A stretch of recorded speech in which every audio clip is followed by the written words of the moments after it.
సన్నివేశం 1. దేవుని పిలుపు ది డివైన్ కాల్.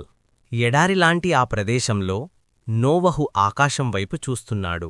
లోకమంతా పాపంతో నిండిపోయిన తరుణంలో దేవుని స్వరం అతనికి వినిపించింది.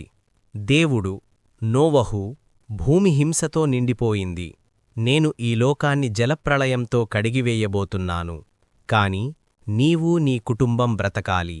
నీకోసం ఒక భారీ ఓడను తయారుచేయి. నోవహు: ప్రభూ, ఈ ఎడారిలో ఓడను ఎలా నిర్మించగలను? నీ ఆజ్ఞ ప్రకారమే చేస్తాను.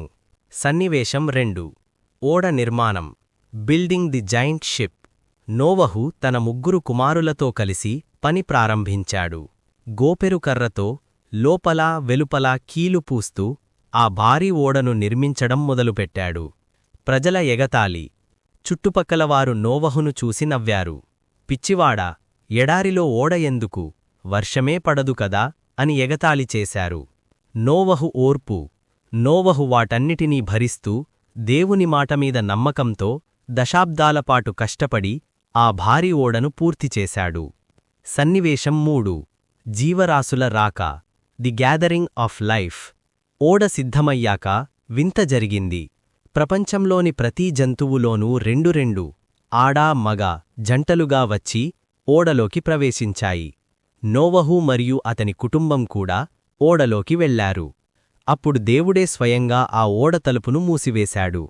సన్నివేశం 4. జలప్రళయం మరియు దేవుని వాగ్దానం. The flood and the promise. 40 పగళ్లు 40 రాత్రులు కుండపోతగా వర్షం కురిసింది. లోకమంతా నీటితో నిండిపోయింది. ఆ భారీ ఓడ మాత్రమే నీటిపై సురక్షితంగా తేలింది. చివరకు వర్షం తగ్గి నీరు వెనక్కి వెళ్ళినప్పుడు ఓడ అరారతు పర్వతం మీద ఆగింది. నీతి, మోరల్.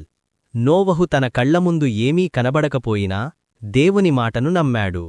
విశ్వాసం మరియు ఓర్పు ఉంటే ఎంతటి కష్టకాలం నుండైనా మనం బయటపడవచ్చు. దేవుడు ఆకాశంలో రంగుల విల్లును ఉంచి ఇకపై ఎప్పుడూ లోకాన్ని ఇలా నాశనం చెయ్యనని వాగ్దానం చేశాడు.